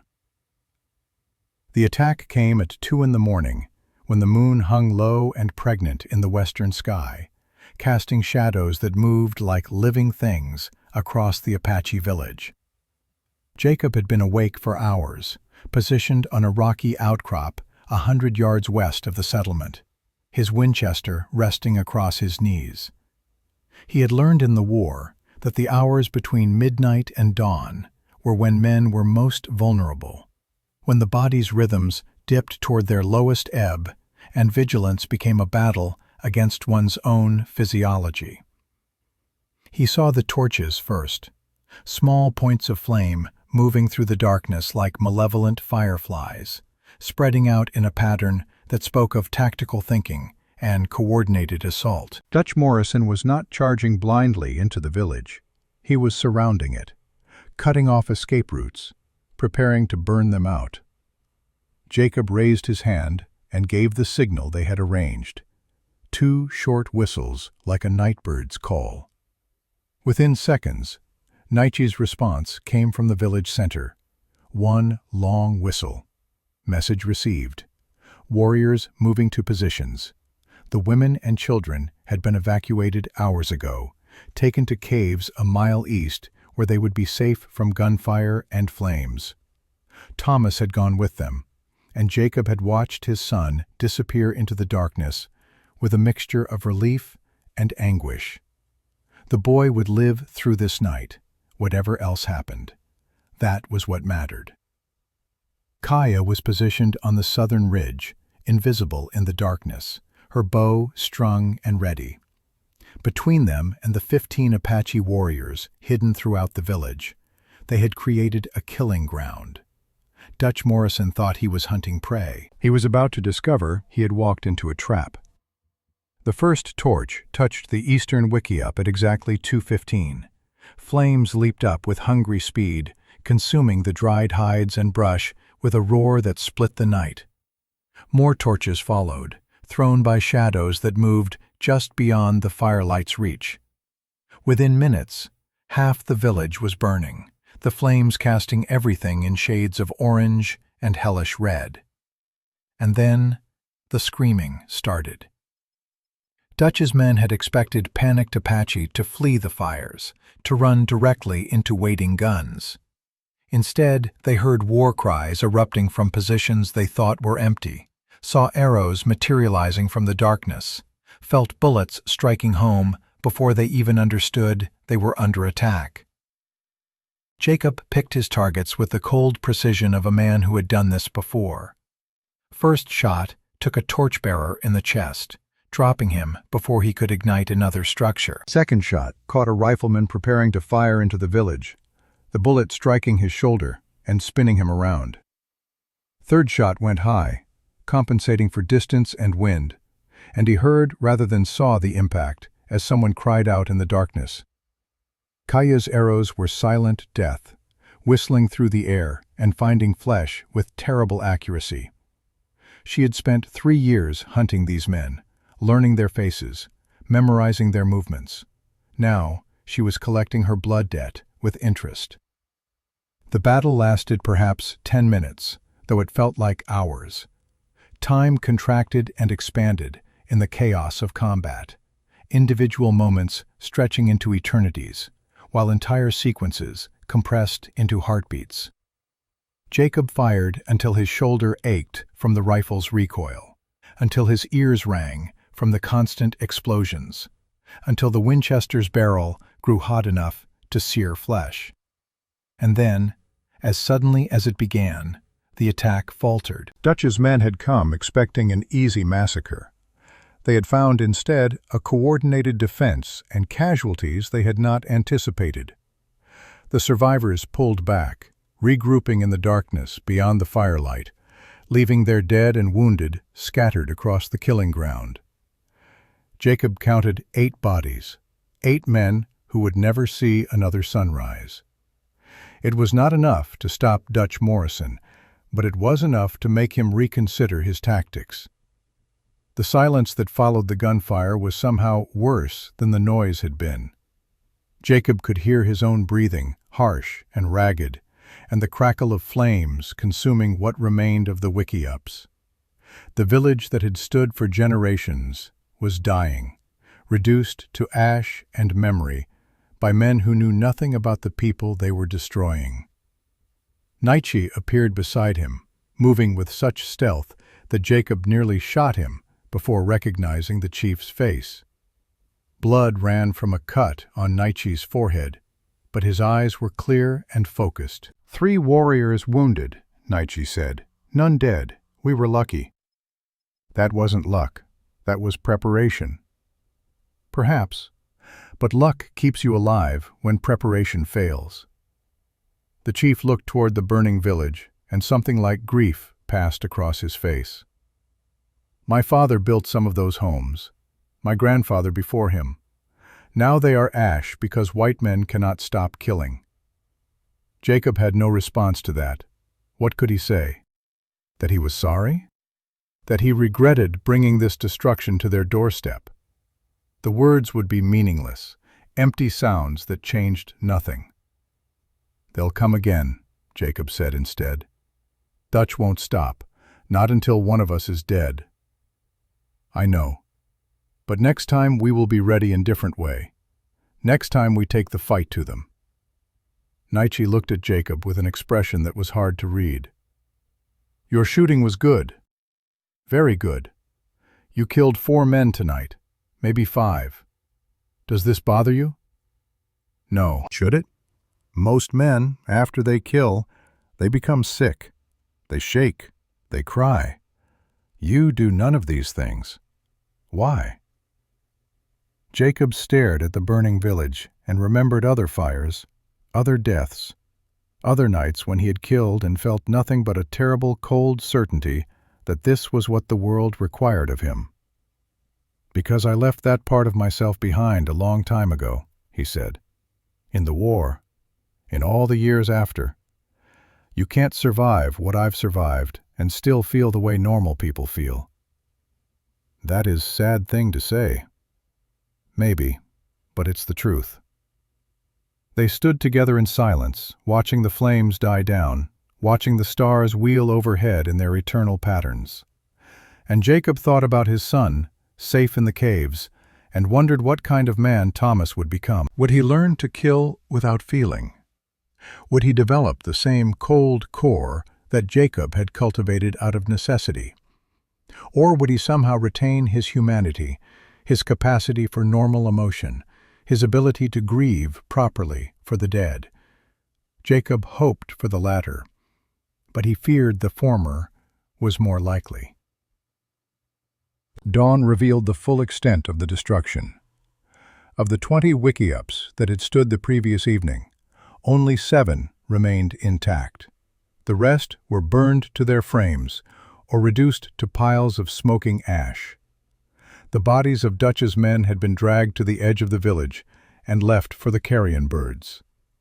Apache tradition did not require respect for enemies who had attacked without provocation.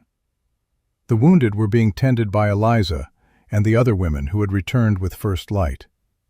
Jacob watched the old medicine woman work, her gnarled hands moving with surprising dexterity as she cleaned wounds and applied poultices made from plants he could not identify. She muttered to herself as she worked, a constant stream of Apache that might have been prayer or curses, or simply the thoughts of someone too old to care about filtering her words. Thomas found Jacob as the sun cleared the eastern peaks, the boy running across the burned ground with his arms outstretched. Jacob caught him and held him tight, feeling the small body shake with the aftermath of fear. I heard the shooting, Thomas said, his voice muffled against Jacob's chest. "I thought you were dead." "I'm still here." "But what if next time you're not? What if they kill you and I'm alone again?" Jacob pulled back and looked his son in the eyes. "Then Kaya will take care of you. And Naichi. And all these people who have accepted you as one of them. You're not alone anymore, Thomas. Whatever happens to me, you have a family here." "But I want you to be part of that family too." The simple honesty of the statement broke something in Jacob. He had spent so long running, so long keeping people at arm's length, so long believing that isolation was safer than connection. But his son was telling him that safety without love was just another kind of death. "I want that too," Jacob said, and meant it more than he had meant anything in years. Kaya approached them, her bow still strapped across her back, her face smudged with soot and sweat. She looked exhausted but uninjured, and Jacob felt a surge of relief that surprised him with its intensity. "They will come again tonight," she said without preamble. "Dutch is not finished. He brings more men. I see them in distance, maybe 20, maybe more." "Then we can't stay here. We need to move the fight somewhere else." "I agree. But where? They follow us anywhere we go." Jacob thought about this, turning the problem over in his mind. They needed somewhere defensible, somewhere with limited approaches and good sightlines, somewhere they could turn Dutch's numbers against him. And then he remembered something from his first day in these mountains. A narrow canyon with high walls and a single entrance.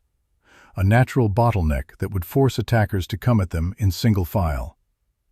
"I know a place," he said, "about 5 miles north. Red Rock Canyon. If we can lure them there, we can hold off 50 men with 10. Naichi had been listening to this exchange. Now he nodded slowly. "I know this place. It is good ground for defense. But how do we make Dutch follow us there? He is not fool. We give him what he wants. We make him think he's winning." Jacob looked at Kaya. "You and I, we let ourselves be seen. We leave a clear trail. We make it look like we're running scared. And when Dutch follows, thinking he's finally cornered us, we turn and fight on ground of our own choosing." It was a dangerous plan. It required Dutch to behave predictably, to let his obsession override his tactical judgment. But Jacob had learned something about obsessed men over the years. They made mistakes. They took risks. They convinced themselves that their determination alone would carry the day. Dutch Morrison had been hunting Jacob for 8 years. The man was long past the point of rational decision-making. "It will work," Kaya said. "But we need to leave now, before he attacks again."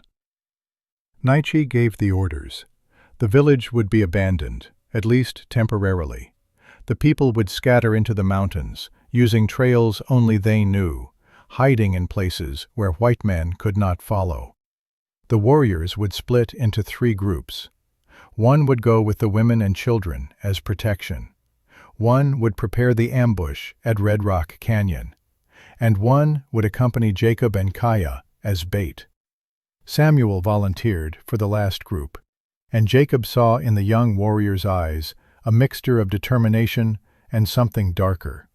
Samuel wanted to prove himself, wanted to show that he was braver, stronger, more worthy than the white man who had somehow earned Kaya's protection. It was a recipe for disaster.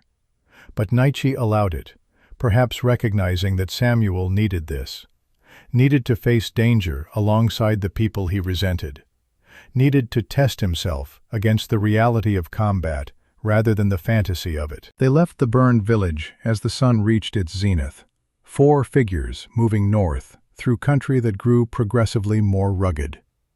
Jacob and Kaya in the lead, deliberately leaving obvious tracks.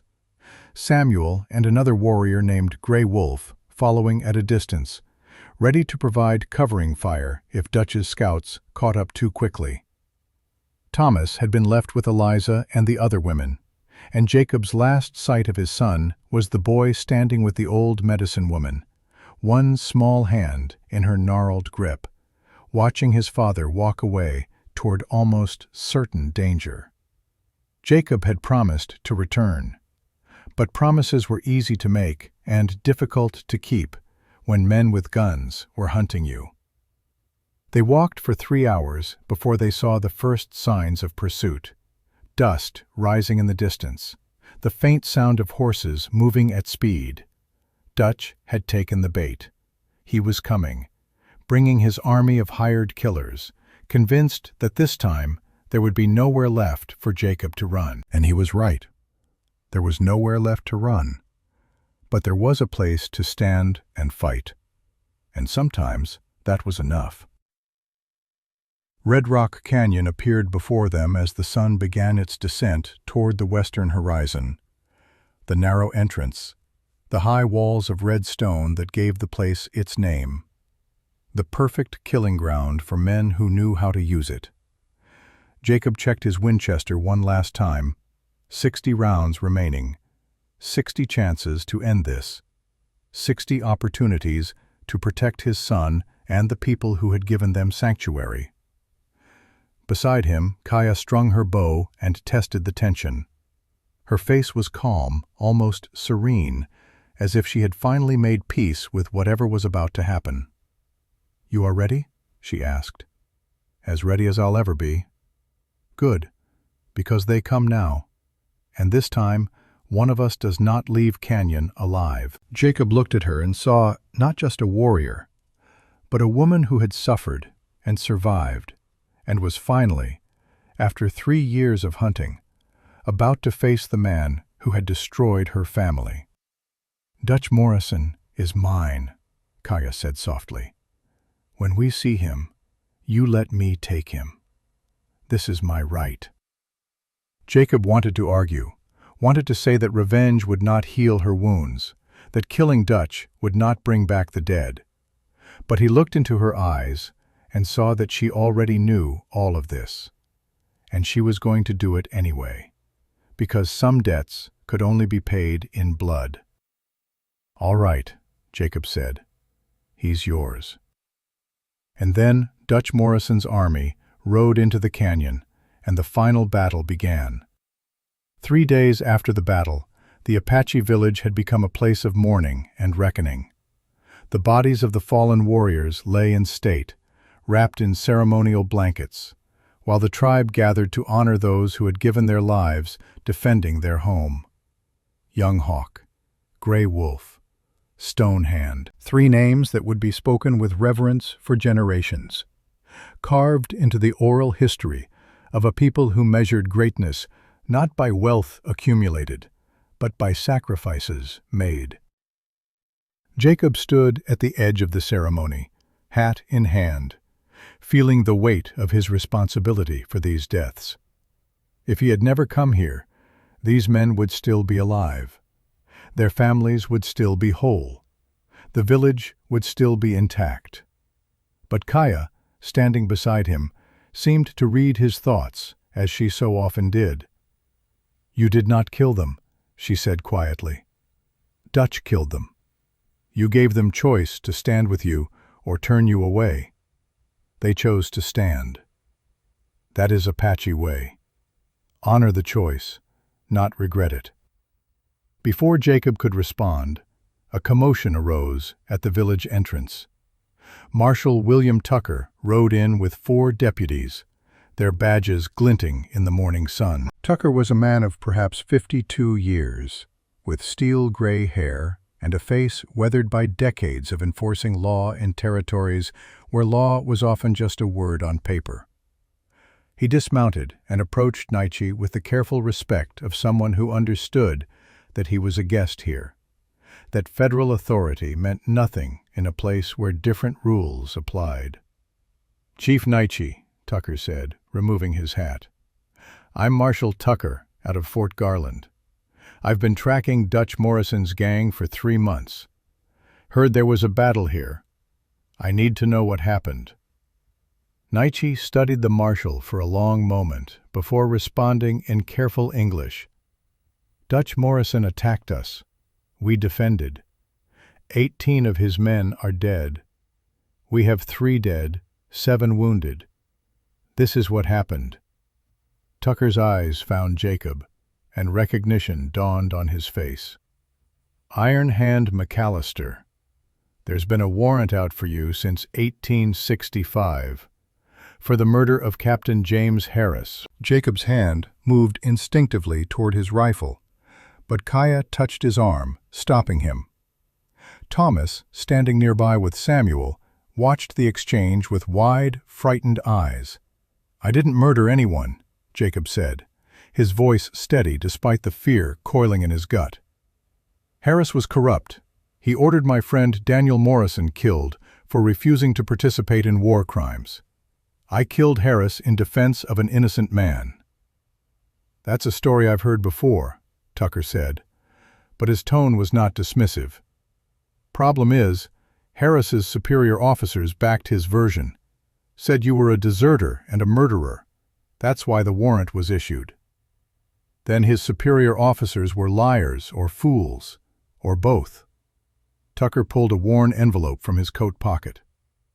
"Before I came here, I stopped at Dutch Morrison's camp. Found this among his belongings. Letter from Private Daniel Morrison, dated October 1865, the day before he died. It confirms your story. Says Captain Harris was stealing medical supplies and selling them. Says you tried to stop him. Says if anything happens to Daniel, his brother Dutch should know that you were innocent." Jacob felt the world shift beneath his feet. 8 years. 8 years of running, of hiding, of looking over his shoulder. And the proof of his innocence had existed all along, carried by the very man who was hunting him. "Dutch had this letter?" Jacob asked. "And he still hunted me?" "He had it," Tucker confirmed, "but I don't think he ever read it. It was sealed when I found it. I opened it myself just yesterday." The tragedy of that revelation hung in the air like smoke. Dutch Morrison had spent 8 years, had murdered countless people, had destroyed lives and families, all while carrying in his pocket the proof that his quest was built on a lie. If he had only opened that envelope, if he had only read his brother's final words. But he hadn't. And now it was too late to undo the damage. "The warrant against you is void," Tucker continued. "Based on this letter and my investigation into Harris's activities, I'm declaring you a free man, Jacob McAllister. You can come out of hiding. You can live openly. You can give your son a real life." Free. The word felt foreign in Jacob's mouth. He had lived so long with the weight of being hunted that he barely knew how to imagine existence without it. "What about Dutch?" Kaya asked. "What happens to him?" Tucker's expression darkened. "That's more complicated. He's in my custody, along with what's left of his gang. By law, I should take him to Fort Garland for trial. But there's the matter of what he did to your people. The massacre 3 years ago, the attack on this village. Those are crimes that fall under Apache jurisdiction as much as federal." Nietzsche stepped forward, his face grave. "You want us to judge him? Here. Now." "I'm saying you have that right, if you want it." A council was called. The entire tribe gathered in a circle around a fire that had been built specifically for this purpose. Dutch Morrison was brought forward, his hands bound, his face haggard from days without sleep and the growing realization of what he had done. Jacob studied the man who had hunted him for so long and felt not hatred, but a profound sadness. Dutch looked smaller than Jacob had imagined, more human, more broken. This was not a monster. This was just a man who had let grief twist him into something monstrous. Nietzsche spoke first, addressing the gathered Apache in their own language, before switching to English for the benefit of the marshal and Jacob. "Dutch Morrison, you are accused of killing 14 Apache 3 years ago at Red Canyon. You are accused of attacking our village. You are accused of murdering our warriors. How do you answer?" Dutch looked up, and Jacob saw tears streaking his weathered face. "Guilty. All of it. I'm guilty of all of it." Murmurs rippled through the crowd. It was rare for a white man to admit guilt so readily, to take responsibility for his actions without making excuses or claiming misunderstanding. "Why did you do these things?" Nietzsche asked. "Because I thought I was serving justice. Because I thought Jacob McAllister had murdered my brother without cause. Because I was so consumed by rage that I stopped seeing the people I hurt as people. I saw them as obstacles, as means to an end. And I was wrong. About all of it." Kaya rose from where she sat beside Jacob. Her face was a mask of conflicting emotions as she approached Dutch, as she looked into the eyes of the man who had destroyed her family. "You killed my mother," she said, her voice shaking but controlled. "My father. My brother runs fast, who was 6 years old. He died trying to protect the younger children with a stick he pretended was a spear. You shot him 3 times. Dutch's face crumpled. "I remember him. I remember all of them. I see their faces every night when I close my eyes. And I know that nothing I say can change what I did. Nothing I do can bring them back." "No," Kaya agreed. "Nothing can. So why should I let you live? Why should I show you mercy when you showed none to them?" The question hung in the air, and the entire gathering waited for her answer. This was her moment, her right. 3 years of hunting, of planning, of dreaming about revenge had led to this. Kaya drew her knife, the blade gleaming in the firelight. She stepped forward until she stood directly in front of Dutch, the knife raised, positioned over his heart. One thrust, and it would be over. One movement, and her family would be avenged. But then Jacob's words from days ago echoed in her mind. "Revenge makes you like them. Justice makes you better than them." And she thought about Thomas, watching this with his innocent eyes, about the baby growing in her womb, about the kind of world she wanted them to inherit, a world where hate begat hate in endless cycles, or a world where mercy could break those cycles, even when mercy felt impossible. Kaya lowered the knife. "I will not kill you," she said, her voice barely above a whisper. "Not because you deserve to live, but because my family deserves better than to have their memories stained with more killing. They were good people, kind people, and they would want me to be better than you. So I am." She turned away from Dutch and walked back to Jacob, collapsing against him as the strength went out of her legs. Jacob held her while she sobbed, not tears of satisfaction, but tears of grief finally allowed to flow freely. Tears for the family she had lost, and the revenge she had surrendered, and the long, hard road of healing that stretched ahead. The council voted. Some wanted Dutch executed, others wanted him imprisoned. But in the end, they chose something different, something that reflected the complexity of the situation. Dutch Morrison would be remanded to federal custody for trial. He would face justice in the white man's courts for the crimes he had committed. But he would do so knowing that the people he had wronged most directly had chosen mercy over vengeance. As Tucker prepared to take Dutch away, the broken man asked to speak with Jacob one final time. The marshal allowed it, and the 2 men stood facing each other in the fading afternoon light. "I can't apologize enough for what I've done," Dutch said. "To you, to these people, to everyone whose lives I destroyed chasing a lie." "I know," Jacob said simply. "If I could go back, if I could change it, but you can't. None of us can.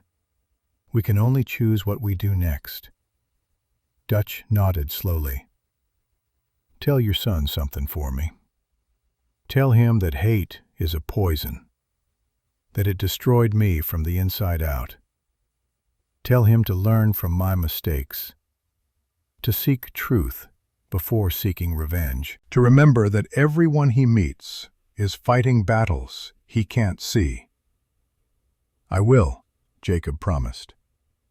As Dutch was led away toward Fort Garland and whatever fate awaited him there, Jacob felt a chapter of his life close. 8 years of running, 8 years of fear, 8 years of believing he could never stop. And now it was over.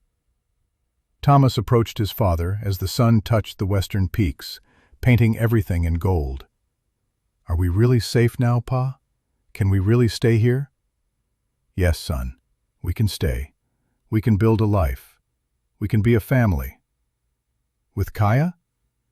Jacob looked at the Apache warrior who had saved his son, who had given them both a home, who had shown him that mercy was not weakness, but the hardest kind of strength. Yes, he said, with Kaya, if she'll have us. Kaya, standing nearby, smiled through her tears. You walk with me now, both of you, for as long as you want. How about forever? Jacob asked. Forever works. That evening, Naichi called Jacob and Kaya before the gathered tribe. In the Apache way, with ancient words and sacred symbols, he joined them as husband and wife. Not because the law required it, not because their cultures demanded it, but because they had chosen each other in the fires of adversity and proven that choice through actions rather than words. Thomas stood beside them, one hand in Jacob's, one hand in Kaya's, and for the first time since his mother died, he looked truly happy. The celebration lasted deep into the night. Stories were told, songs were sung, and as the stars wheeled overhead in their ancient patterns, Jacob McAllister realized that he had finally found what he had been searching for all those years he thought he was just running away. He had found home. Not a place, not a building, but people. People who stood beside you when standing was hard. People who chose you as much as you chose them. People who proved that family was not about blood, but about the bonds forged in fire and tested by time. And as he held Kaya close, watching his son dance with the Apache children around the fire, Jacob knew with absolute certainty that every terrible thing he had endured had been worth it to reach this moment, this peace, this love, this family, this home. The spring of 1874 arrived with a gentleness that seemed almost apologetic after the violence of the previous year. Snow melted from the high peaks, feeding streams that rushed through the valleys like arteries carrying life back into the land. Wildflowers painted the meadows in colors that Jacob had never taken time to notice before, too busy running to appreciate the beauty that surrounded him. The Apache village had been rebuilt in a new location, deeper in the mountains, where the approaches were more defensible, and the land itself seemed to offer protection. The Wickiups rose again, testament to the resilience of a people who had survived countless attempts to destroy them. But among the traditional structures now stood something different. A cabin built in the mountain man style, but incorporating Apache techniques, and decorated with symbols from both cultures. This was Jacob's home, his and Kaya's, and Thomas's, a physical manifestation of the space between worlds where they had learned to live. Jacob stood in the doorway of that hybrid dwelling on an April morning, his hair now reaching past his shoulders and partially braided in the Apache way that Kaya had taught him. His beard remained thick and full, marking him as different, but his clothing was a blend of buckskin and native garments that spoke to his transformation. He was no longer purely the mountain man who had stumbled into these mountains 8 years ago. But neither was he Apache. He was something new, something that existed in the space between definitions. Thomas emerged from the cabin, now 9 years old and grown taller in the months since Dutch Morrison had ridden away in chains. The boy moved with a confidence that had been absent before, comfortable in his own skin in a way that only came from knowing you were loved and accepted exactly as you were. "Mornin', Pa," Thomas said, and the simple greeting still made Jacob's chest tighten with emotion. His son called him Pa with easy affection now, not the hesitation and fear that had marked their relationship for so long. "Mornin', son. Sleep well?" "Dreamed about Mama. She was teaching me to weave a basket like she used to, and she was smiling." Jacob put his hand on the boy's shoulder. They could talk about Mary now, without the conversation becoming heavy with unprocessed grief. Could remember her with fondness rather than pain. That was healing. That was grace. "She'd be proud of the man you're becoming." "You really think so?" "I know so. You're brave and kind and smart. Everything she wanted you to be." Kaya appeared in the doorway, and Jacob felt the familiar catch in his breath that came every time he looked at her. She was beautiful in the morning light, her long black hair loose around her shoulders. But it was not her physical beauty that struck him most. It was the peace in her face, the absence of the haunted, driven look that had marked her during the 3 years she spent hunting Dutch Morrison. She had let go, had chosen mercy over murder, and in doing so had freed herself from chains that grief had wrapped around her soul.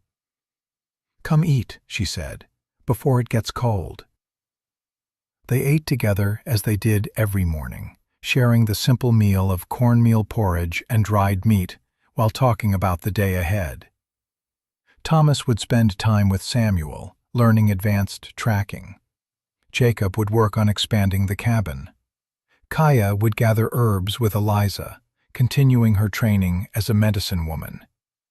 It was a quiet life, a peaceful life, the kind of life Jacob had never believed he deserved, but was learning to accept with gratitude.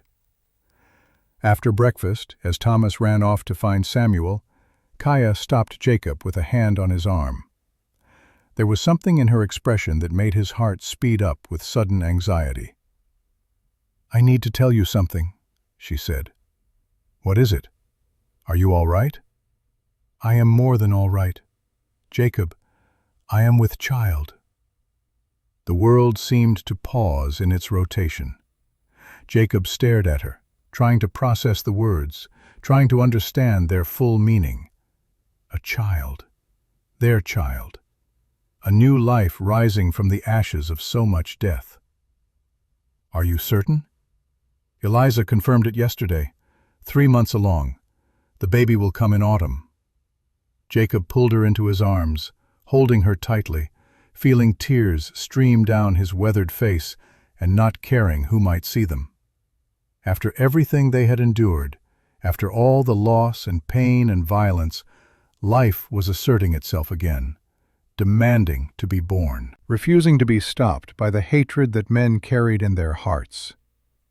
"I love you," he said, the words coming easier now than they had the first time he spoke them, 2 months ago during their Apache wedding ceremony. "I love you more than I knew it was possible to love another person."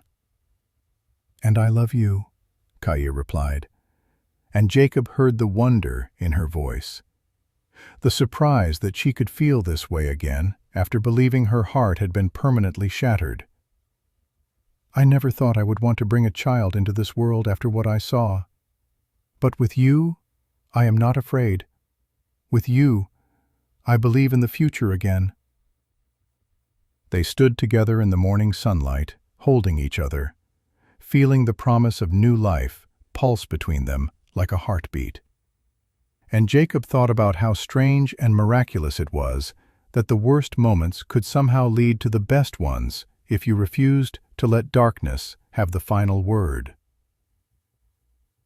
The months passed in a rhythm of seasons and small joys that Jacob learned to treasure. He watched Kaya's belly swell with their growing child, and felt a protectiveness that went beyond anything he had known since Thomas was born. He built a cradle with his own hands, using wood from a lightning-struck pine that the Apache considered sacred. He prepared tiny clothes and soft blankets, working the leather with an attention to detail that bordered on obsession. Thomas was excited about becoming a big brother, asking endless questions about babies and what his responsibilities would be. Kaya answered with patience, teaching him about Apache traditions surrounding birth, about the ceremonies that would welcome the new life into the tribe. But as autumn approached and Kaya's time drew near, Jacob found himself wrestling with fears he could not quite name. What if something went wrong?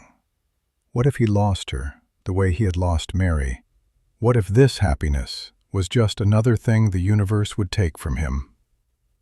Eliza, the old medicine woman, seemed to sense his anxiety one afternoon as he sat outside the cabin, ostensibly repairing a harness, but really just staring into the distance and worrying. "You brood too much, white man," she said, lowering herself beside him with a grunt. "Women have been having babies since the world began. Kaya is strong. The baby will be strong. Stop borrowing trouble from tomorrow." "Mary was strong too," Jacob said quietly, "and she still died." "Mary had sickness in her lungs. Different thing entirely. I examine Kaya every day. She is healthy. No problems. The spirits smile on this birth." "How can you be sure?" "I cannot be sure of anything except death and the foolishness of men. But I have delivered more babies than you have shot deer, and I know the signs. This birth will be good." "Stop making everyone nervous with your worried face." Despite himself, Jacob smiled. Eliza had that effect on people. Her blunt honesty and refusal to coddle made her advice somehow more comforting than gentle reassurances ever could be. "Thank you," he said. "Thank me by going to help your wife. She tries to carry water and should not in her condition." Jacob found Kaya at the stream, wrestling with a heavy bucket. He took it from her gently, ignoring her protests that she was pregnant, not helpless. "Eliza's orders," he said, "and you know better than to disobey Eliza." Kaya laughed, that rare, beautiful sound that transformed her scarred face into something radiant. "You have become wise in the ways of our people. I've learned that survival depends on knowing which battles to fight and which to surrender. Arguing with Eliza is a battle no one has ever won." They walked back to the cabin together, and Kaya slipped her hand into his. It was a simple gesture, but it carried the weight of everything they had built together. Trust, partnership, love that had grown from the rubble of their separate griefs into something solid and lasting. The baby came on a cool October evening when the aspens had turned to gold and the first snow dusted the highest peaks. Jacob was banished from the cabin during the birth, sent outside by Eliza and the other Apache women, who surrounded Kaya with ancient knowledge and gentle hands. He paced in the darkness with Thomas, listening to the sounds from within and trying not to imagine the worst. Nietzsche sat with them, smoking his pipe, offering the kind of silent companionship that Jacob had learned to value above empty words. "First child together is always hardest," the chief said eventually. "But Kaya is a warrior. She has faced worse than this." "That's what everyone keeps saying, but I can hear her in pain." "Yes, pain that brings life.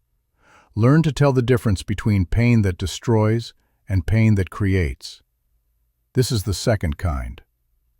Hours passed. The moon rose and traced its arc across the star-scattered sky. Thomas fell asleep against Jacob's shoulder, worn out by worry and waiting. And still the sounds continued from inside the cabin. And then finally, the sharp cry of a newborn breaking the silence. Jacob was moving before his mind registered the sound, his heart hammering against his ribs. The cabin door opened, and Eliza emerged, her wrinkled face split by a smile that revealed surprisingly few teeth. "Girl child," she announced. "Strong lungs, already angry at the world, just like her mother." Jacob pushed past her into the cabin. Kaya lay on their bed, exhausted but alive, holding a tiny bundle wrapped in soft deerskin. Her face was streaked with sweat and tears, but her smile was the most beautiful thing Jacob had ever seen. "Come meet your daughter," she said softly. Jacob approached slowly, almost afraid to breathe.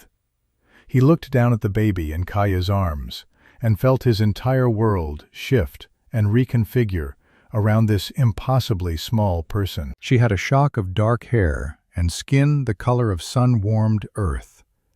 Her eyes, when they fluttered open, were dark like her mother's. Her tiny fist waved in the air as if already fighting invisible battles. "She's perfect," Jacob whispered. "She's absolutely perfect." "We will call her Mary Sarah," Kaya said. "Mary for your first wife, who gave you Thomas and taught you how to love. Sarah for my grandmother, who taught me to be strong. She carries both our histories, both our hopes for the future." Jacob touched his daughter's tiny hand, and her fingers closed around his thumb with surprising strength. That grip felt like an anchor, like a promise, like everything that mattered in the world condensed into 5 impossibly small fingers. Thomas, awakened by the commotion, crept into the cabin. He stared at his baby sister with wide eyes full of wonder. "She's so little," he said. "Can I hold her?" Kaya carefully transferred the baby to Thomas's arms, guiding him in how to support her head, how to cradle her weight. Thomas looked down at his sister with an expression of such fierce protectiveness that Jacob felt his throat tighten. This was family, not defined by blood alone, but by choice and commitment, by the willingness to stand together against whatever storms came, by love that refused to be destroyed even when destruction seemed inevitable. This was what he had been running toward all those years he thought he was running away. 3 years passed, like water flowing over stones, reshaping everything it touched. Jacob stood on the porch of the cabin that was now twice its original size, watching his children play in the yard. Thomas, 12 years old, and nearly as tall as Jacob himself, was teaching Mary to track rabbits through the garden. The little girl, 3 years old and fearless, followed her big brother with absolute devotion, mimicking his every movement with the serious concentration of someone who believed learning was the most important work in the world. Kaya emerged from the cabin, her hand resting on her swollen belly. 5 months pregnant with their second child together, and this time Jacob felt no fear, only joy at the thought of another life joining their growing family. "They will destroy the garden," Kaya said, but there was no anger in her voice, only amusement. "Gardens can be replanted. Childhood comes only once." "You have become very soft, husband." "I've become happy. There's a difference." A rider appeared on the trail, and Jacob tensed briefly before recognizing Marshal Tucker. The lawman had become something like a friend over the years, visiting occasionally to bring news from the wider world. Tucker dismounted and accepted the coffee that Kaya offered, settling onto the porch with the comfortable ease of a welcome guest. "Thought you'd want to know," he said, after the pleasantries. "Dutch Morrison died last week. Heart gave out in his cell. Doctor said it was like his body just decided it was finished." Jacob absorbed this news in silence. He felt neither satisfaction nor grief, just a kind of closure. The man who had hunted him for 8 years was gone, taking with him the last shadow of that chapter. Did he suffer? Kaya asked. No, went peacefully. Was reading when it happened. Same letter his brother wrote all those years ago. Marshall said Dutch read it every single day. He never forgave himself, Jacob said quietly. No, but he tried to make amends in his own way. Left money for the Apache families he'd hurt. Not enough to make up for what he did, but something.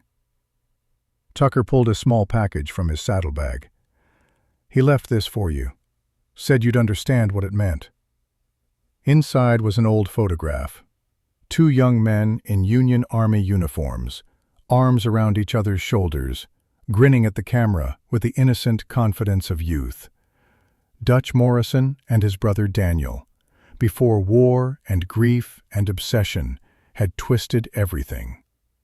On the back, someone had written in shaking handwriting, "Thank you for trying to save him. I wasted years not believing you.